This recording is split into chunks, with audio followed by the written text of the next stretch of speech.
Rationing दुकानांची राज्यातील साखळी सार्वजनिक वितरण व्यवस्थेतील सर्वात मजबूत आणि प्रभावी यंत्रणा आहे। अगदी आदिवासी पाड्यावरही या यंत्रणेच्या माध्यमातून धान्य वितरित केलं जातं।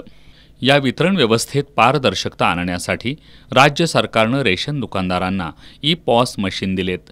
रेशनधारकांचे आधार कार्ड लिंक केल्यानंतर त्यांना त्या ठिकाणी बोटाचा ठसा दिल्याशिवाय रेशन वितरित करू नये अशा सूचना आहेत।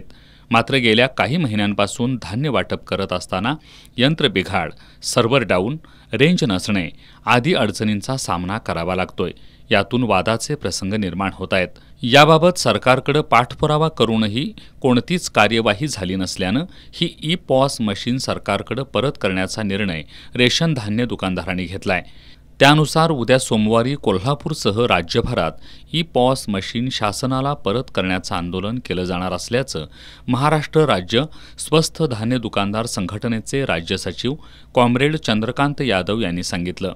मशीन देत असताना 5G म्हणून सांगितलं, प्रत्यक्षात दर्जा त्याचा 2G आहे आणि मशीन चालू असल्याने नागरिकांना आम्ही धान्य विकू शकत नाही म्हणून केलेल्या आंदोलनातून त्यांनी ऑफलाईन धान्य विकास घोषणा केली। पण ऑफलाईन धान्य विकल्यानंतर ते रेकॉर्ड येत नाही, मशीन चालू होईल तेव्हा तुम्ही ते ऑनलाईन करा असं सरकारचं मत आहे।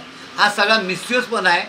सरकारचं धोरण मशीनच्या बाबतीत क्लिअर नाही आणि म्हणून उद्याच्या 5 तारखेला 5 ऑगस्टला मशीनच सरकारच्या ताब्यात देणार आहे।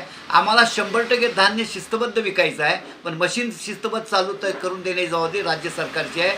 त्यांनी ज्या खाजगी कंपन्यांच्याकडून मशीन घेतलेले आहे त्याचा गुणवत्तेचा दर्जा राज्य सरकारनं काळजीपूर्वक न पाहिल्यामुळं ही सगळी परिस्थिती आहे। ह्या परिस्थितीत विधानसभा सदस्यांनी विधानसभेत याची चिरफाड करावी अशी माझी विनंती आहे।